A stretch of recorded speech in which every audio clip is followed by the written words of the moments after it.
बहुत पहले की बात है, किसी शहर में एक हिंदू पंडित रहता था जो अपनी जहालत की वजह से लोगों में बहुत मकबूल और मशहूर था।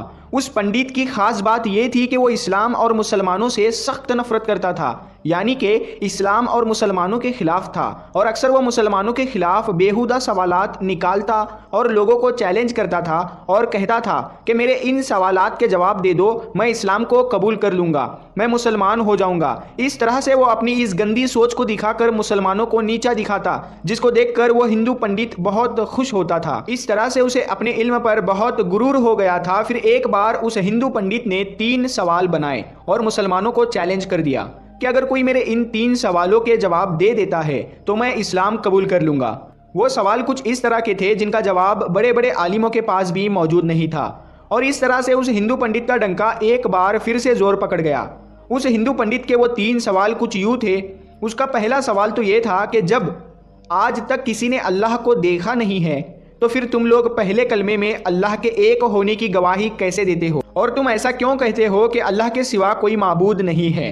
उसका दूसरा सवाल ये था कि जब हर चीज़ पर अल्लाह कादिर है तो दुनिया में जो कुछ भी होता है वो अल्लाह की मर्जी से होता है, तो फिर दुनिया में किसी बुरी बात के लिए इंसान कसूरवार क्यों कहलाएगा। और उस हिंदू पंडित का तीसरा सवाल ये था कि तुम कहते हो कि शैतान आग से बना है, वही दूसरी तरफ अल्लाह ताला कहता है कि कल क़यामत के दिन शैतान को जहन्नम की आग में डाला जाएगा। तो जब शैतान खुद आग से बना है तो उस आग में शैतान का क्या बिगड़ेगा भला, आग पर आग का क्या असर होगा। ये 3 सवाल उस हिंदू पंडित ने मुसलमानों के सामने पेश किए, लेकिन कोई भी उसके इन सवालों के जवाब नहीं दे सका। इस तरह से करते करते कुछ दिन गुजर गए। एक दिन वो हिंदू पंडित किसी काम से अपने घर से बाहर निकला। अभी वो कुछ दूर गया ही था कि उसका गुजर एक दरवेश के पास से हुआ, जो कि ज़मीन पर बैठा हुआ मिट्टी के बड़े बड़े गोले बना रहा था।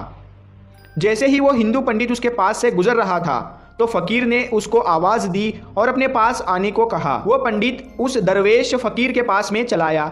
दरवेश ने कहा कि सुना है कि तुम्हारे कुछ सवालात हैं जिनका आज तक कोई भी जवाब नहीं दे पाया, ज़रा मुझे भी तुम्हारे वो सवालात बताओ, शायद मैं उनका कुछ जवाब दे दूँ। तो ये सुनकर वो हिंदू पंडित बड़े तकब्बुर के साथ मुस्कुराया और कहने लगा कि जब मेरे सवालों के जवाब बड़े बड़े उलमा नहीं दे पाए तो तुम फ़कीर के पास क्या इल्म होगा। ये सुनकर वो बुज़ुर्ग फ़कीर भी मुस्कुरा दिया और कहने लगा कि तुम अपने सवालात तो बयान करो। अब एक एक करके उस हिंदू पंडित ने अपने सवालात दोहराने शुरू कर दिए। वो हिंदू पंडित कहने लगा, मेरा पहला सवाल तो ये है कि जब आज तक किसी ने अल्लाह को देखा नहीं है तो फिर तुम लोग पहले कलमे में अल्लाह के एक होने की गवाही कैसे देते हो। फिर तुम तो कहते हो कि अल्लाह के सिवा कोई माबूद नहीं है। और मेरा दूसरा सवाल ये है कि जब हर चीज़ पर अल्लाह कादिर है और इस दुनिया में जो कुछ भी होता है वो अल्लाह की मर्ज़ी से होता है, तो फिर किसी बुरी बात के लिए इंसान कसूरवार क्यों कहलाएगा।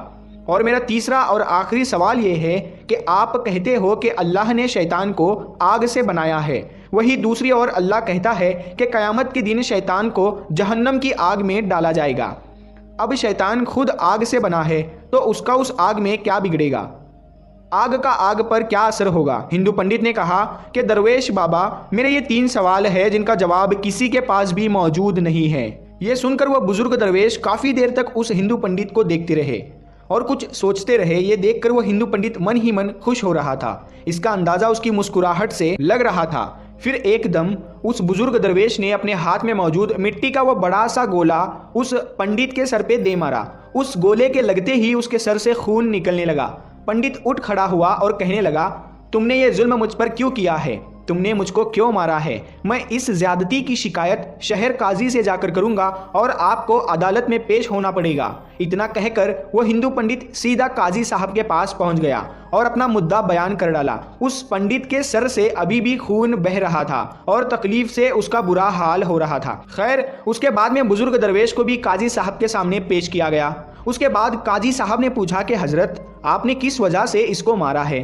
तो ये सुनकर बुजुर्ग फकीर ने कहा, मैंने तो इस पंडित के सवालों के जवाब दिए हैं जो इसने मुझसे पूछे थे, अब ये बिना वजह ही मुझ पर इल्ज़ाम लगा रहा है। यह सुनकर अदालत में मौजूद हर शख्स हैरान हुआ, क्योंकि उस हिंदू पंडित की तीनों सवालों के बारे में हर कोई जानता था। इसीलिए वो हैरान हुए कि इसको मारने से वो सवालों का जवाब कैसे मिल गया। इतने में काजी साहब कहने लगे कि अच्छा बताओ, कहाँ है इसके सवालों के जवाब, हमें तो कहीं पर कोई जवाब नजर नहीं आ रहे हैं। इस पर वो बुजुर्ग दरवेश फरमाने लगे, काजी साहब, इसने मुझसे पहला सवाल ये किया था कि जब अल्लाह दिखाई नहीं देता है तो फिर तुम कैसे उसकी मौजूदगी की गवाही देते हो। इसके इस सवाल का जवाब मुझ पर लगाए गए इसी इल्ज़ाम में है। ये कह रहा है कि मेरे सर में चोट लगने से मुझे दर्द हो रहा है, लेकिन क्या इसके पास में इस बात का कोई गवाह मौजूद है? तो ये सुनकर वो पंडित कहने लगा, इस बात का गवाह कैसे हो सकता है? मैं कह तो रहा हूँ कि मुझे दर्द हो रहा है। बुजुर्ग दरवेश ने कहा, मगर हम ये कैसे मान ले कि तुम्हें दर्द हो रहा है? यह सुनकर वो हिंदू पंडित कहने लगा, जनाब, मुझे दर्द महसूस हो रहा है, इसीलिए मैं कह रहा हूँ कि मुझे दर्द हो रहा है। यह सुनकर बुजुर्ग दरवेश ने फरमाया कि ठीक इसी तरह जैसे तुम्हारा दर्द दिखाई नहीं दे रहा है मगर तुमको महसूस हो रहा है, वैसे ही हमें अल्लाह दिखाई नहीं देता है, लेकिन अल्लाह को हम हर वक्त अपने साथ महसूस करते हैं, क्योंकि इस दुनिया में अल्लाह के कुदरत के नज़ारे हर जगह पर जगमगा रहे हैं और हर जगह पर अल्लाह मौजूद है। ये सुनकर वो हिंदू पंडित कहने लगा, चलो मान लिया कि मेरे पहले सवाल का जवाब मुझको मिल गया, अब मुझे मेरे दूसरे सवाल का जवाब भी दे दीजिए। ये सुनकर वो बुजुर्ग बाबा बोले, तुम कहते हो कि जो भी करता है वो अल्लाह ही करता है, तो फिर किसी बुरे काम का कसूरवार कोई इंसान कैसे कहलाएगा? अब तुम्हारे इस सवाल का जवाब भी इसी इल्ज़ाम में मौजूद है जो तुमने मुझ पर लगाया है। जब सब अल्लाह ने किया है तो फिर इसमें मेरा क्या कसूर है? तुमने मुझ पर इल्ज़ाम क्यों लगाया है? अब उसके दूसरे सवाल का जवाब भी उसके सामने था। यह सुनकर वो हिंदू पंडित कहने लगा, अच्छा चलो मान लिया कि मुझे मेरे दूसरे सवाल का जवाब भी मिल गया, लेकिन क्या आपके पास मेरे तीसरे सवाल का जवाब मौजूद है? वह बुजुर्ग दरवेश कहने लगे कि तुम्हारा तीसरा सवाल यह है कि शैतान आग से बना है और अल्लाह कहता है कि क़यामत के दिन शैतान को आग में डाला जाएगा, तो उस आग में शैतान का क्या बिगड़ेगा? आग का आग पर क्या असर होगा? अब तुम ये बताओ कि तुम किस चीज़ से बने हो? वो हिंदू पंडित कहने लगा, मैं मिट्टी से बना हूँ। तो ये सुनकर बुजुर्ग दरवेश पूछने लगा कि वह गोला जो मैंने तुम्हारे सर पर मारा था वो किस चीज़ से बना था? तो पंडित कहने लगा, वो भी मिट्टी का बना हुआ था। इस पर बुजुर्ग ने कहा, बिल्कुल ठीक, जैसे तुम मिट्टी से बने हो और वो गोला भी मिट्टी से बना था जिससे तुम्हारा सर फट गया है। अब अगर तुम ये कहते हो कि शैतान आग से बना है और क़यामत के दिन जब उसको जहन्नम की आग में डाला जाएगा तो उस आग का शैतान पर क्या असर होगा?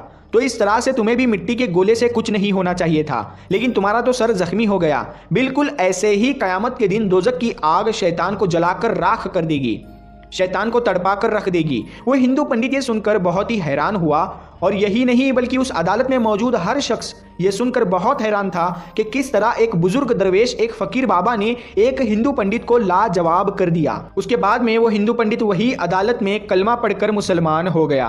बेशक अल्लाह ताला बहुत करीम है, अल्लाह जिसको चाहे जहां पर चाहे हिदायत दे दे, अल्लाह जब चाहे किसी को बख्श दे, अल्लाह हर चीज़ पर कादिर है। इन्नल्लाह अला कुल्ली शैइन कदीर। प्यारे दोस्तों, हमारे नबी हज़रत मोहम्मद मुस्तफ़ा सल्लल्लाहु अलैहि वसल्लम की तालीमात भी हमें यही सिखाती है कि दूसरों के खुदाओं को बुरा भला मत कहो और अपने दुश्मन से भी अच्छी तरह से पेश आओ और अपने दुश्मन को कभी धोखा मत देना। अपने पड़ोसियों को, चाहे वो किसी भी मजहब से ताल्लुक़ रखता हो, उससे अच्छे से पेश आना, उसे भूखा सोने मत देना। और यही हुस्ने अखलाक, यही तालीमात गैरों को अपनी तरफ माइल करती है और आपके सच्चे ईमान वाले होने का सबूत देती है। तो प्यारे दोस्तों, उम्मीद करते हैं कि आपको आज का वीडियो पसंद आया होगा। इस वीडियो को हर बार की तरह आप शेयर कर दीजिए और इस वीडियो को लाइक कीजिए। चैनल पे पहली बार आए हो तो चैनल को सब्सक्राइब करके साथ में लगे बेल आइकन को ज़रूर दबा दें। हम मिलते हैं फिर एक नई वीडियो के साथ, तब तक के लिए अस्सलामु अलैकुम, अल्लाह हाफ़िज़।